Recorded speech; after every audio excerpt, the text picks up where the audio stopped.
En Arabia Saudita han estado reportando todavía el día de hoy más tormentas, fuertes vientos y un tema que es una condición de clima muy rara en esa zona. Hace unos días les mostraba cómo han estado generándose inundaciones que han afectado e incluso generado desbordes de ríos. Aunque ya para los próximos días no aparecen condiciones de lluvia, sí que les sacó de onda bastante esta situación. Y es que hubo niveles récord, 2 personas fallecieron, hubo bloqueos en carreteras, la carretera a la Meca. Las imágenes que hemos estado mostrando han sido, de verdad, dicen históricas. El portavoz de Defensa Civil incluso salió a hablar en la provincia de La Meca anunciando los 2 fallecimientos que hubo por inundaciones. También provocaron retrasos en los vuelos en el aeropuerto internacional Rey Abdalazi, el cierre de escuelas, bloquearon caminos a La Meca, la ciudad más sagrada del Islam, según los medios locales. El Centro Nacional de Meteorología de Arabia Saudita, la lluvia dice fue en el área de Haded de 8 a 2 p.m. el pasado jueves. Se situó a partir de una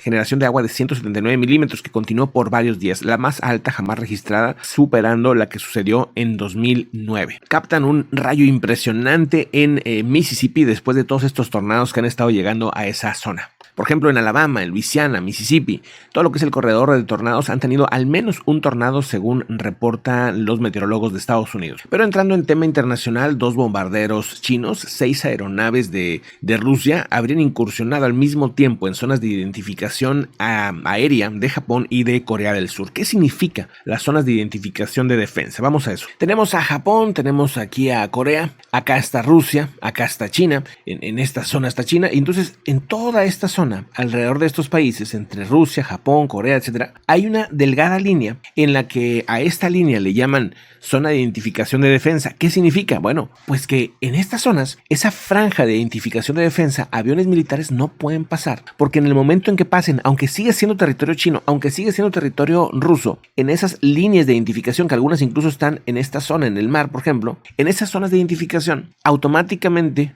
los otros países, si un avión militar pasa esa línea, toca esa línea, automáticamente los otros países reaccionan mandando también aviones militares. Porque ese es el momento clave en el que alcanza el país a reaccionar. Si pasa esa línea, ya no alcanzaría a reaccionar en dado caso que hubiera un conflicto en que reaccionen sus aviones militares. Entonces es un colchón que hay ahí y en el cual los países, todo el mundo sabe que si pasas esa zona, pues ya sabes que va a haber una reacción del otro país, ¿verdad? Claro, los que tienen jets y los que tienen armas y los que tienen sistemas de defensa y todo esto, ¿no? Pero en el caso de Rusia, en el caso de China, en el caso de Japón, Corea del Sur, pues tienen ahorita varias rencillas importantes. Sabemos lo que pasa entre Rusia y Japón, ¿no? Que se están peleando por ahí unas islas, por ahí también con China, ¿no? Se están peleando otros espacios y vamos, que ahorita pareciera que este movimiento fue hecho a propósito, claramente, ¿no? Porque son 2 países que tienen desacuerdos con Japón, con Corea, y que hacen este movimiento. Según lo que se sabe, Japón también envió los aviones. Dice lo siguiente: autoridades militares de Sur Corea y de Japón han indicado que el día de hoy varias aeronaves chinas y rusas penetraron en las respectivas zonas de identificación de defensa aérea, lo que llaman el ADIS. El asunto, dice, es que estos movimientos que en ningún caso supusieron una intrusión al espacio aéreo surcoreano y nipón, sino fue a ese pedazo que les digo, ¿sí? Dice, el ADIS es un perímetro que determina si las fuerzas aéreas deben ser desplegadas cuando aeronaves extranjeras entran en ella sin notificación previa. El Estado Mayor Conjunto de Sur Corea asegura que 2 bombarderos chinos, 6 aeronaves rusas habrían entrado a esas franjas sin aviso. Nada más entrar. Obviamente fueron identificados rápidamente. Primero entraron 2 bombarderos H-6 chinos e hicieron incursiones, la primera de ellas hacia las 5:48 hora local y a unos 126 kilómetros de la roca de Socotra, la piedra sumergida en medio camino entre el Mar Amarillo y el de China Oriental, cuya soberanía reclaman tanto China como Corea. En todo caso, pues bueno, a eso de las 6:44 volvieron a entrar, ¿verdad? Esta vez por el noreste de Pohang, ciudad costera del sureste de Seúl, y ahí estuvieron 15 minutos. Después, 2 bombarderos chinos y 6 aeronaves rusas, que eran, por cierto, 4 bombarderos Tupolev T-95 y 2 cazas Sukhoi S-35, volvieron a entrar a la franja oriental de la ADIS surcoreana a unos 200 kilómetros al noreste de la isla de Uleok. Luego, a las 12:18 permanecieron en esa zona unos 20 minutos. Obviamente hubo una reacción. El ministro de Defensa de Japón habría dicho que estos bombarderos sobrevolaron el estrecho de Tsushima, que es el sudeste de Japón, procedentes del mar de China Oriental, y se aproximaron al espacio aéreo nipón. Haz de cuenta que ya iban directo a entrar. Se dirigían hacia esa zona. Las dos aeronaves que Tokio considera trazara una trayectoria similar, según las autoridades japonesas. La misma denuncia asegura que llevan meses que han estado intensificando maniobras navales aéreas chinas en esa zona también. El mayo, por ejemplo, hubo un incidente similar. Pareciera, y esto pues una especie como de advertencia, ¿no? A Japón, a Corea, por todas estas rencillas que traen. También, por otro lado, esto se ve y se utiliza para ver las reacciones del potencial enemigo. A ver, ¿qué haría Japón si hago esto, si hago el otro? ¿Cuántos jets responde? ¿Qué tan rápido responde? ¿Cuánto tardó?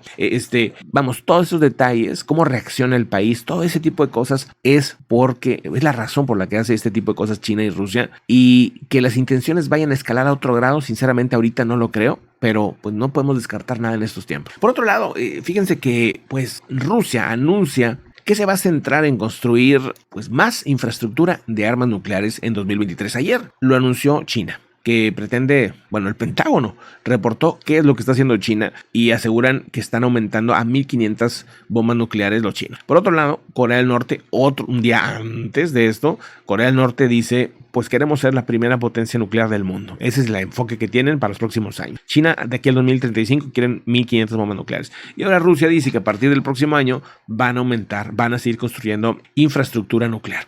Dice que van a desplegar nuevos sistemas de misiles en 5 formaciones de las fuerzas nucleares estratégicas, habría anunciado Sergei Shoigu, el ministro de Defensa ruso. Esto dicho pues por ellos. Dice, Rusia en 2023 presentará especial atención en la construcción de las fuerzas nucleares estratégicas, asegura. Durante los ejercicios, los primeros desde el inicio de la invasión rusa en Ucrania, se realizó un simulacro de lanzamiento nuclear masivo por parte de las fuerzas estratégicas ofensivas de respuesta a un ataque nuclear enemigo. 5 días antes del inicio de la intervención bélica de Ucrania, Putin presidió ejercicios de las fuerzas nucleares con el empleo de estas armas que llaman hipersónicas y que pues aseguran esa es una de las armas más peligrosas que tiene ahora mismo los rusos. Mientras tanto, Estados Unidos está denunciando que los ataques rusos en infraestructura ucraniana es salvaje. Anthony Blinken destaca que los bombardeos en sistemas energéticos ordenados por Vladimir Putin están dejando a millones de personas sumidas en el frío, asegura. El secretario de Estado de Estados Unidos, Anthony Blinken, condena el día de hoy los ataques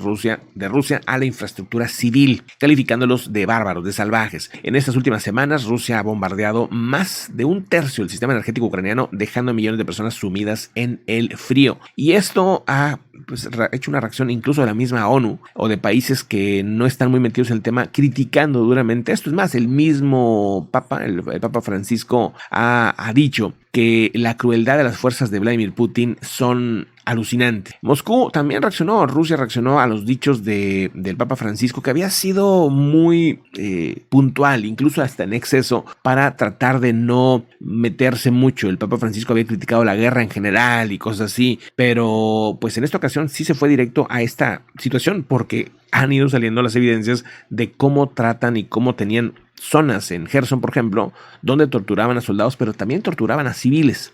Una cosa tremenda. Rusia expresó su indignación ante estas declaraciones del Papa Francisco, que ha calificado de crueles a los chechenos, a los buriatros y a otros más, dice el Papa, y esto pues no le pareció a Rusia, no le pareció, porque el Papa Francisco, sobre todo de Vladimir Putin, tiene un cierto respeto, ¿no? Sí, tiene un cierto respeto y yo creo que también eso quería cuidar el Papa Francisco, hasta que fue un punto en el que pues ya tenía que decir lo que tenía que decir. Una situación tremenda. El mismo líder checheno ha sido pues uno de los defensores más importantes en el tema de la guerra. También pues presentaba su indignación.